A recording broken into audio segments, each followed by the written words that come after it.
సుమన్ టీవీలో మీ business promotions కోసం ఈ కింది నెంబర్ను సంప్రదించగలరు.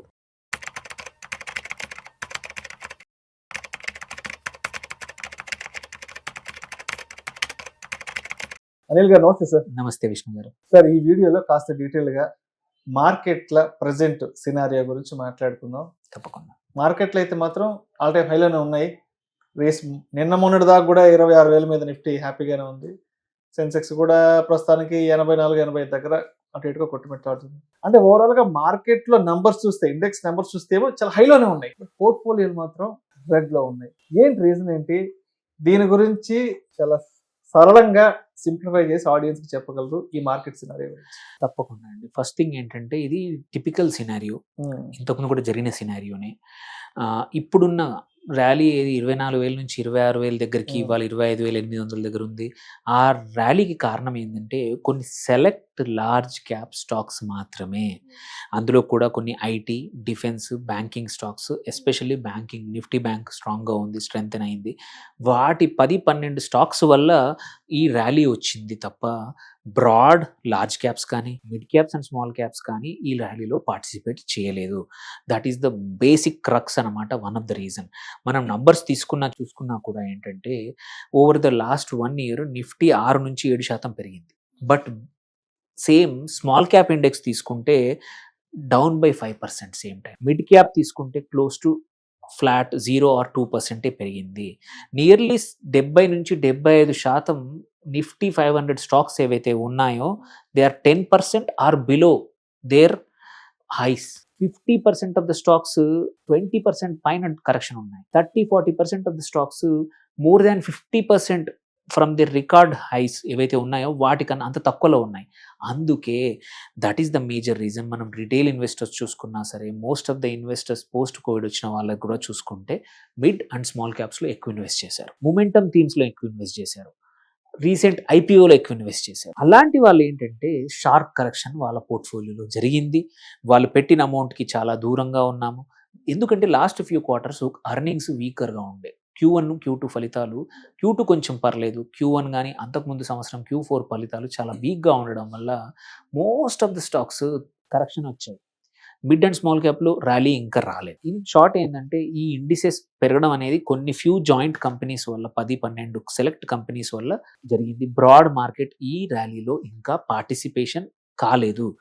సో ఈ హ్యాంగ్ ఓవర్ ఎప్పటి వరకు ఉండొచ్చు అంటే కొన్ని రోజుల వరకు. ఎందుకంటే రీసెంట్ జిఎస్టీ కానీ, ఏవైతే చేంజెస్ కానీ, మళ్ళీ ఎఫ్ఐఎస్ అక్కడ ఇంట్రెస్ట్ రేట్స్ తగ్గితే మళ్ళీ ఇన్ఫ్లో రావడం స్టార్ట్ అయినా, యుఎస్ మళ్ళీ ఇండియాది ఏదైతే ఎక్స్పోర్ట్స్ది ఒక అగ్రిమెంట్ ఉందో అది కూడా అది కూడా సెట్ అయిపోయి టారిఫ్స్ పోతే, ఇవన్నీ వస్తే మాత్రం మళ్ళీ ఈ బ్రెడ్త్ కూడా మళ్ళీ రావచ్చు. అప్పుడు more small caps, mid caps మళ్ళీ పర్ఫార్మెన్స్ మొదలైందంటే మాత్రం మంచి. మళ్ళీ యూజువల్లీ ఇంకోటి కూడా చూస్తున్నాం ఏంటంటే, హిస్టారికల్లీ ఎన్నిసార్లు జరిగినా ఒక ర్యాలీ మొదలైనప్పుడు కొన్ని స్టాక్స్ తోటే మొదలవుతుంది. But over a period of 1 to 2 months మిగిలిన లార్జ్ క్యాప్ స్టాక్స్ మెల్లిగా స్లోగా, కొన్ని strong mid cap stocks, strong small caps స్లోగా స్టార్ట్ అవుతాయి. యూజువల్లీ దీనికి ఒక ఓవర్ హ్యాంగ్ అంటాము, ఒక 2 to 3 months ఓవర్ హ్యాంగ్ ఉంటుంది. సో ఐడియల్లీ ఏంటంటే ఇప్పుడున్న సిచ్యువేషన్ నుంచి మార్పు రావాలి, మన పోర్ట్ఫోలియోలన్నీ రెడ్ నుంచి మళ్ళీ గ్రీన్కి రావాలంటే 2-3 నెలల్లో వచ్చే అవకాశాలు చాలా ఉన్నాయి. ఇంతకుముందు జరిగింది. అండ్ ఇంకొకటి ఏంటంటే నెక్స్ట్ Q3 రిజల్ట్స్ కూడా రాబోతాయి January 15th తర్వాత. అవి షూర్లీ బాగా రాబోతున్నాయి. Better than expected, better than Q3, Q2, Q1. So ఇలాంటప్పుడు అవి బాగా పర్ఫామ్ చేయొచ్చు. అండ్ ఈ వాట్ ఎవర్ లాసెస్ ఇప్పుడైతే నెగిటివ్ కనుక అన్నీ రికవర్ అవుతాయి. సో ఈ టైంలో ఏం చేయాలనే క్వశ్చన్ చాలామంది నన్ను అడుగుతూ ఉన్నారు, నా క్లయింట్స్ కూడా అడుగుతున్నారు. సార్ నేను నా మార్కెట్ ఏమో అలా కనబడుతూ ఉంది, నాదేమో నెట్లో తీసేద్దాం సార్, ఈ ఫండ్ బాగాలేదు, ఈ కంపెనీ బాగాలేదని చాలామంది అంటూ ఉంటారు. అస్సలు కాదు, ఇది డయాగ్నోస్ చేసుకునే టైం తప్ప ప్యానిక్ చేసే టైం కాదు. ఈ టైంలో ఏంటంటే మీ పోర్ట్ఫోలియోలో మిడ్ అండ్ స్మాల్ క్యాప్స్ 50% కన్నా ఎక్కువగా ఉంటే, నిఫ్టీ ఫాల్ కన్నా ఎక్కువ ఫాల్ అయిందంటే అది నార్మలే, భయపడాల్సిన అవసరం లేదు. ఎందుకంటే small cap index, mid cap index కూడా పడిపోయి most of the stocks down ఉన్నాయి. ఈ టెంపరీ డ్యామేజ్ ఏదైతే ఉందో యూజువల్లీ 2-3 monthsలో రికవర్ అవుతుంది. ఫండమెంటల్గా మోస్ట్ ఆఫ్ ద స్టాక్స్ బాగా ఉన్నాయా లేదా చూసుకోవాలి. ఏదైనా మేజర్ చేంజ్ మీరు హోల్డ్ చేస్తున్న మ్యూచువల్ ఫండ్ కానీ, మీరు హోల్డ్ చేస్తున్న స్టాక్స్లో జరిగిందా చూసుకోవాలి. కొన్ని మైక్రో క్యాప్స్ ఉంటాయి, వాటిలో వాళ్ళు చెప్పినట్టు నిజంగానే పర్ఫార్మెన్స్ ఉందా, ప్రొజెక్షన్స్ బాగున్నాయా, రిజల్ట్స్ బాగా ఉన్నాయా. ఇవి చూసుకొని స్మార్ట్గా రీబ్యాలెన్స్ చేసుకోవాలి తప్ప బ్లైండ్గా కట్ చేయొద్దు. లాభాలు నష్టాలు బుక్ చేసుకోకూడదు. ఒక 1 or 2 months వెయిట్ చేస్తే అన్ని రికవర్ అవుతాయి. And this is a good time ఏంటంటే, గుడ్ లెసన్ ఏంటంటే అందరికీ, మీ పోర్ట్ఫోలియోలో మనం డైవర్సిఫికేషన్ అని మాట్లాడతాం. ఎందుకు అవసరమో ఇది మంచి లెసన్.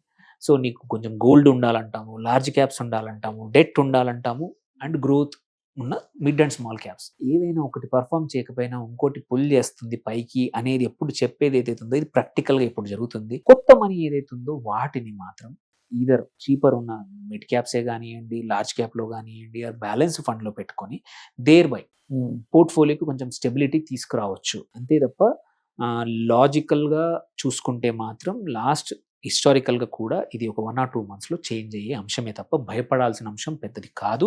ఇది నార్మల్గా జరుగుతుంది. ఎప్పుడైనా సరే బుల్ మార్కెట్ వచ్చినప్పుడు ఫస్ట్ కొన్ని సెలెక్ట్ స్టాక్స్లో వస్తుంది, తర్వాత మిగిలిన లార్జ్ క్యాప్లో వస్తుంది, తర్వాత మిడ్ అండ్ స్మాల్ క్యాప్ అందుకుంటాయి. పడిపోయినప్పుడు కూడా పడిపోయాయి first mid and small cap, తర్వాతే లార్జ్ క్యాప్ పడిపోతుంది. So process is very simple. అందుకోసమే వొలటిలిటీ ఎక్కువ ఉంది అంటాము. అందుకే మిడ్ అండ్ స్మాల్ క్యాప్లో పెడితే కొన్ని సంవత్సరాల వరకు ఓపిక ఉండాలి అంటాము. అన్నిటికన్నా ఇంపార్టెంట్ డ్రాడౌన్ ఒక 20 నుంచి 30% పడిపోయినా తట్టుకునే కెపాసిటీ ఉంటేనే మిడ్ అండ్ లార్జ్ క్యాప్లో ఇన్వెస్ట్ చేయమని అంటాము. ఎందుకంటే వాటి డౌన్ ఎలా ఉంటుందో అప్పు కూడా అలాగే ఉంటుంది. స్టాక్స్ ఇవాళ -50%లో ఉండొచ్చు, మంచి టైం వస్తే 150-200% అవడానికి ఎన్నో రోజులు పట్టదు. ఒక 10-15 ట్రేడింగ్ డేస్ చాలు. ఓపిక అవసరం.